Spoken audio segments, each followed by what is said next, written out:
دویمه کیسه څه واقعه هغه پرون هغه ذکر شوې وه چې نبي علیه السلام د ماسپښین لمونځ کوو نو خالد بن ولید خپل ملګرو ته وویل چې یو لمونځ را روان دی په هغې کې مونږ هغه لمونځ د مازدیګر و کله چې د مازدیګر لمانځه ټایم راتلو د دې نه مخکې جبریل علیه السلام راغی او حکم د صلات الخوف هغه نازل شو لمونځ په داسې حالت وشو چې نیم کسانو لمونځ کوو او نیم چې دی راونه شو دا حمله هغه ونه شوله بیا چې کله ماښام شو لما امسى رسول الله صلی الله علیه وسلم قال اسلكوا ذات اليمين کله چې ماښام شو نو نبی علیه السلام حکم وکړو ښی طرف ته روان شي نبی علیه السلام لار بدله کړه ځکه د نبی علیه السلام مقصد عمره کول د نبی علیه السلام مقصد هغه جنگ کول نه مخې ته یو سړی راشي نه قلاریږي نبی علیه السلام د هغې نه بیا شاته کېږي ځکه نبی علیه السلام بهادر خو مقصد د نبی علیه السلام جنگ کول نه نو ځکه نبی علیه السلام لار بدله کړه نو نبی علیه السلام څه وفرمیل ذات الیمین بین ظهور الحمص د حمص په طرف باندې چې کوم لار ده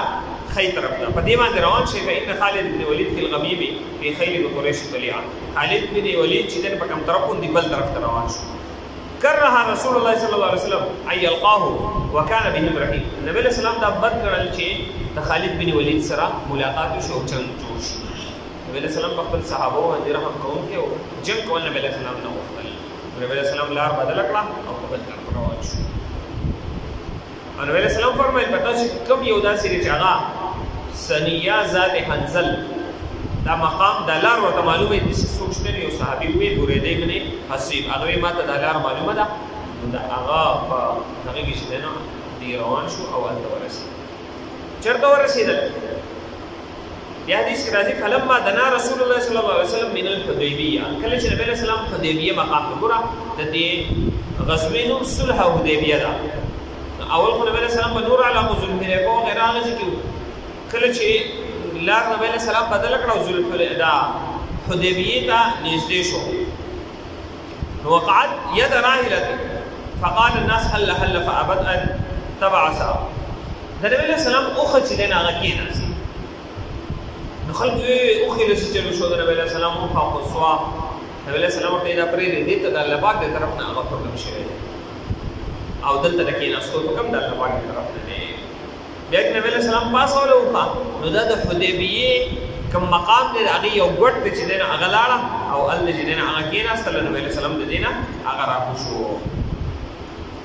نبی علیہ السلام دې راکوشو بیا نبی علیہ السلام فرمایي زما دې په هغه ذات قسم دې کوم ذات په قبضه کې چې زما ساده که قریش زمانه یو مطالبه کوي او هغه مطالبه دې چې په هغه کې یعنی دا حرام سیس مطالبه نه کوي زمانه نو زه به هغه مطالبه کوم د حلال سیس مطالبه هر قسم مطالبه چې هغه زه کوم تر څو چې هغه د حرام سیس مطالبه هغه نه کوي په دغه وخت کې خلک چې کله د حدیبیه په دې میدان کې هغه پړاو ورځو الته یو کوه او په کوی کې انتهایی لګي وبوي نو خلک تګیو او د اوبو ضرورت وو لاړه لاغه کوی طرف ته نو لګو کسانو چې څنګه وراوځي کوی کې وخت نشوي نو صحابه راغله نبی علیہ السلام ته فریاد وکړو د الله رسوله وبخت مشوي دی وبنيشته یو یو هغه کوم وبخت مشولې نو نبی علیہ السلام د خپل ترکشنا غشه راوستو او هغه ورکو یو صحابي لا او دا غشه چې دنه هغه نال کړو د صحابي نو ناجیه ابن جندب دلې ورکو دا نبی علیہ السلام هغه صحابي چې نبی علیہ السلام د قرباني کوم سالو دا د پزیمواري دا غشه نو دا غشه ویورو نبی علیہ السلام ته وګورو هو کو باقوی کی نال کا دې کوئی ته خوشو او باقوی کی دنن راغشه نال نو دې خبره واقعي ذکر کوي چې زه دا غشه مسنګ نال کو نظر دې کوئی نه لړا خطر نه او په تور زیات شوي چې دې ګور اگیر کو زه دې انتهایی په مشکل هغه راو خطر مرا او خلک دې بیا خپل لوخي ډکول تفسیر ټول خلک هغه سیراب شو یا خدا یو بل واقعیا ته ذکر کیږي چې نبی علیہ السلام په پیاله کې لاس دننه کو او نبی علیہ السلام چې لاس راوښتل د نبی علیہ السلام د ګوتو مبارکونه هغه وبچی دینه هغه روانې شوې د چینه په شان دي ټول صحابه د هغې نه سیراب شول. بیا د صحابي نه تپوس کوي وایي تاسو په دغه وخت کې څومره وایي؟ قالو لو كنا 100. دی ورته وایي موږ په دغه وخت کې چې دی تقریبا 1500 کسان وایي که موږ چې دی هغه 1,00,000 کسان ولې نه خو دا اوبه به چې دی هغه موږ ته پوره شوی دومره چې دی د نبي علیه السلام نه معجزه وه. د کوهي دا هم کېدلی شي دا هم کېدلی شي. دا معجزه به کې هغه مخې ته راغله په دغه میدان کې چې کله ولما اطمأن رسول الله صلی الله علیه وسلم بالحدیبیه کله چې نبی علیه السلام د حدیبیې په دې مقام کې مطمئن شو یعنی خلک اوبه وڅښلې او اطمینان هغه حاصل شو. جاء بدیل ابن ورقه بدیل ابن ورقه راغی او دا هغه کس دی په دغه وخت کې خو دی مشرک و واسلم بعد ذلك دی وروسته چې دی هغه بیا مسلمان شوی دی. دی راغی او نور سکسان عمرو ابن سالم حراس ابن امیہ خارجه ابن کرز یزید ابن امیہ دا کسان هغه راغلل د مشرکینو له طرف نه او د نبی علیه السلام سره خبرې شروع کړې د صلح مبارک. نبی علیه السلام د صلح طرف ته رابلل چې تاسو لاړ شئ قریشو ته او خپل قوم ته لاړ شئ هغوی ته د صلح پیغام هغه ورکړئ. زه جنګ له نه یم راغلی زه عمرې له راغلی یم. نو نبی علیہ السلام ورته څه فرمایي؟ انا ما جئنا لقتال احد. موږ د چا سره د جنګ لپاره نه یو راغلي. انما جئنا لنطوف بهذا البيت. موږ خو راغلي چې د دې بیت الله شریف طواف په دې لپاره راغلي یو. فمن پس څوک چې موږ منع کوي د بیت الله د طواف نه قاتلنا نو موږ ورسره قتال کوو جنګ ورسره بیا کوو. وان قریش قد اضرب بهم الحرب. او دا قریش چې دي خو جنګونه خوړلي دي. دا هغه قوم دی چې جنګونو خوړلي قوم دي جنګونه ځپولي دي. دا قوم د بیا هم نه قلاریږي د دې جنګ نه. موږ جنګ له نه یو راغلي. ها فإن شاءوا بس که چېرې د دې خوښه وي چې دوی هم په امن شي موږ هم په امن شو نو دې موږ پرېږدي او موږ عمره وکړو موږ به واپس او موږ دې پرېږدي زموږ سره د صلح وکړي د څه مودې لپاره به موږ جنګ نه کوو. که په دغې موده کې د جنګ نه کولو په دې وخت کې دا نور قریش چې دا نور کم کافران دي چاپېره علاقو کې قریش سره به صلح وشي. نبي علیه السلام دې خلکو ته دغه کسان ته هغه پیغام ورته وویل ستاسو سره به موږ صلح وکړو څه موده به موږ جنګ نه کوو. اوس په دغې موده کې که دا نور عرب هغه په موږ غالب راغلل نو ستاسو مقصد حاصل شو. تاسو وایئ چې موږ ختم شو نو خبره ختمه به شي که هغه به موږ غالب راغلل. او که بالفرض نور عرب چاپېره عرب چې دي هغه په دغې موده کې چې کله موږ جنګ بندي وکړو په دغې موده کې د هغه خلک چې دی هغه مسلمانان شي نو تاسو هم بیا هغې طرف ته راشئ چې کوم نور خلک ورته راغلي دي او یا بیا زموږ سره قتال وکړئ. په دغه وخت کې به تاسو خپل طاقت هم جمع کړئ او تاسو به چې دی هغه مضبوط شوي هم یې بیا به قتال وکړو او یا په هغه وخت کې بیا مسلمانان شم چې نور عرب راشي مسلمانان شي تاسو مسلمانان شي. نبی علیه السلام ورته دا پیغام دا بدیل او د ده سره چې کوم نور ملګري راغلي دي لاړل قریشو ته. دې چې کله د نبی علیه السلام دا پیغام واورو نو په دې کې چې دی نو هغه د ابوجهل زوی عکرمه چې دی بیا وروسته مسلمان شوی دی او بیا ورته الله پاک شهادت هم ورکړی دی. پاڅېدو مونږ خو د سره یوه خبره هم نه منو مونږ دې دلته نه پرېږدو تر څو چې په مونږ کې یو سړی هغه موجود وي نو مونږ څوک نه پرېږدو. نور قریشو چې دی نو هغه مشوره وکړه په دې باندې او دا یې وویل چې د نبی علیه السلام پسې بل یو وفد لېږل غواړي چې د نبی علیه السلام سره صلح وکړي. نو عروه ابن مسعود ثقفي